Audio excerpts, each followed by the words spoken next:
नाम सुनकर बहुत से लोगों के दिमाग में कंफ्यूजन और डर पैदा हो जाता है कि ये स्टॉक क्या होता है, कैसे इन्वेस्ट करते हैं, पैसे डूब जाएंगे, बेकार है, ये बहुत रिस्क होता है। लेकिन दोस्तों, रिस्क तो कुकर में खाना पकाने में भी है, पर अगर आपको खाना पकाना आता है तो उसका रिस्क कम हो जाता है। रिस्क तो गाड़ी चलाने में भी है, पर अगर आप अच्छे से गाड़ी चलाना जानते हो तो एक्सीडेंट का खतरा कम हो जाता है। ठीक उसी तरह स्टॉक मार्केट में भी रिस्क है और आप इस रिस्क से कभी भी नहीं बच पाओगे। लेकिन अगर आपके पास सही नॉलेज है तो आप इस रिस्क को काफी हद तक कम कर सकते हो। इसके बाद बहुत से लोगों का मानना है कि स्टॉक मार्केट एक जुआ है। हाँ, अगर आपको इसके बारे में कुछ नहीं पता है और फिर भी आप उसमें इन्वेस्ट किए जा रहे हो तो ये आपके लिए एक जुआ ही है। आपको यहाँ समझना होगा कि रिस्क में और कैलकुलेटेड रिस्क में फर्क होता है। आपको स्टॉक मार्केट में कैलकुलेटेड रिस्क लेना होगा। कैलकुलेटेड रिस्क कैसे लेते हैं, आइए देखते हैं। सबसे पहले आप ये डिसाइड करो कि आप कितना रिस्क ले सकते हो। अगर आप यंग हो और महीने में अच्छा पैसा बचा लेते हो तो आप स्टॉक मार्केट में ज्यादा रिस्क ले सकते हो।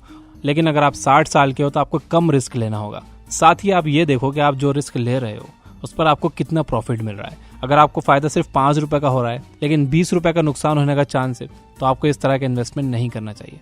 तो सबसे पहले हम स्टॉक मार्केट की ABCD जान लेते हैं ताकि आपको इसके बारे में पता लग जाए। हर कंपनी को ग्रो करने के लिए पैसे चाहिए होते हैं। कंपनी के फाउंडर के पास अगर पैसे हैं तो खुद के पैसे उसमें लगा सकता है, कुछ अमीर लोगों को मनाकर उनसे अपनी कंपनी में इन्वेस्ट करवा सकता है, या फिर पब्लिक फंडिंग के जरिए पैसे ला सकता है। पब्लिक फंडिंग में कंपनी आम जनता से पैसे लेती है। वो अपने बहुत से शेयर्स मार्केट में ऑफर कर देती है जिसे IPO कहा जाता है, यानी कि इनिशियल पब्लिक ऑफर। फिर आम लोग इस शेयर को उस IPO के जरिए खरीदते हैं और कंपनी के हिस्सेदार बन जाते हैं। इस तरह से कंपनी को ग्रो करने के लिए पैसे मिल जाते हैं। एग्जाम्पल के लिए, अगर एक कंपनी की कीमत 3 करोड़ है और उसने अपने 3 लाख शेयर्स निकाले तो उसके हर एक शेयर की कीमत होगी 100 रुपए। अब अगर आप उसके 20 शेयर्स खरीद लेते हो तो आप उस कंपनी में 2000 रुपए के मालिक बन जाते हो। आपका उस कंपनी में 2000 रुपए का हिस्सा है। इसी हिस्से को शेयर कहते हैं और अब आप उस कंपनी के शेयर होल्डर बन चुके हो।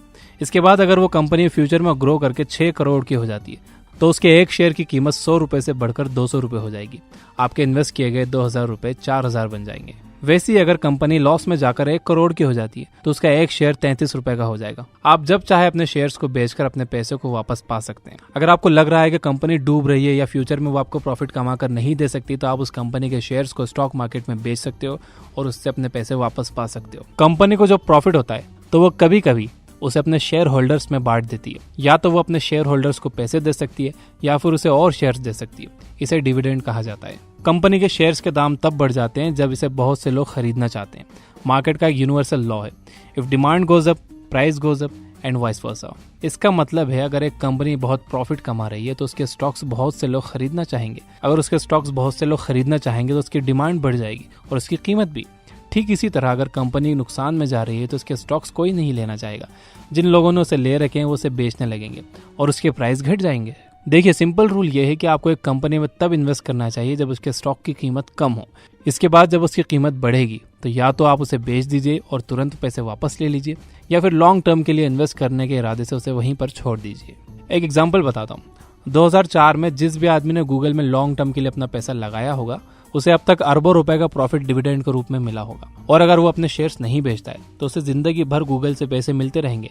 लेकिन सारी कंपनीज गूगल और फेसबुक की तरह नहीं होती। बहुत सी फेल हो जाती हैं जिससे इन्वेस्टर्स को नुकसान हो जाता है। इसीलिए आपको स्टॉक मार्केट को बहुत डीप में समझने की जरूरत है। इंडिया में 2 स्टॉक मार्केट्स हैं जिनका नाम है बॉम्बे स्टॉक एक्सचेंज और national stock exchange. National stock exchange सबसे बड़ा स्टॉक मार्केट है। आप इन दोनों में से किसी में भी अपना पैसा लगा सकते हो। इसमें इन्वेस्ट करने के लिए आपको अपना एक डीमैट अकाउंट खोलना होगा। जिस तरह से आपके बैंक अकाउंट में पैसे रखे होते हैं इसी तरह से डीमैट अकाउंट में शेयर्स रखे होते हैं। ये डीमैट अकाउंट आपके सेविंग अकाउंट से लिंक हो जाता है। इससे होता यह है कि आप अपने डीमैट अकाउंट से कोई भी शेयर जब बेचते हो मार्केट में तो वो पैसा डायरेक्टली आपके सेविंग अकाउंट में आ जाता है। डीमैट अकाउंट को आज बहुत आसानी से आप अपने मोबाइल फोन से खोल सकते हो। 2 कंपनीज ऐसी हैं जो डीमैट अकाउंट प्रोवाइड करती है जिनके बारे में मैं जानता हूँ। फर्स्ट है जीरोधा जो 300 रुपए में डीमैट अकाउंट खोलते हैं। इसका लिंक डिस्क्रिप्शन में है। और सेकंड है अप स्टॉक्स जो लिमिटेड टाइम ऑफर में फ्री में डीमैट अकाउंट्स खोल रहे हैं। और अब स्टॉक्स कुछ सिलेक्टेड कस्टमर्स को 100 रुपीज के शेयर भी दे रहे हैं फ्री में। इसका लिंक डिस्क्रिप्शन में है। अगर आप एक स्टूडेंट हो, आपके पास पैसे नहीं है इन्वेस्ट करने के लिए, तो भी आपको डीमैट अकाउंट तो खोलना ही चाहिए सीखने के लिए। स्टॉक मार्केट में रिस्क तो होता ही और इस रिस्क को कोई भी कभी भी खत्म नहीं कर सकता। अगर आप जिंदा हो तो मरने का रिस्क कहीं ना कहीं हमेशा होता ही है। लेकिन इसका मतलब ये नहीं है कि आप लापरवाही से अपना दिन बिताओ, रोड देखकर क्रॉस ना करो या फालतू के 10 फ्लोर की बिल्डिंग में ऊपर शक्तिमान बनने की कोशिश करो। ठीक उसी तरह स्टॉक मार्केट में भी रिस्क कम किया जा सकता है अगर आप कुछ बातें मानिए। सबसे पहले एक्सपर्ट से कांटेक्ट बनाओ। आपके कांटेक्ट में जितने ज़्यादा एक्सपर्ट्स होंगे, स्टॉक मार्केट में आपके कामयाब होने के चांसेस उतने ज़्यादा होंगे। इसके बाद किसी एक्सपर्ट की बात पर सिर्फ इसलिए भरोसा मत करो क्योंकि वो एक्सपर्ट है। आप खुद भी हमेशा इसके बारे में और जानते रहो, इससे रिलेटेड बुक्स पढ़ते रहो, ताकि आपको हमेशा इन एक्सपर्ट्स पर डिपेंड ना रहना पड़े और आप खुद भी एक दिन एक्सपर्ट बन जाओ।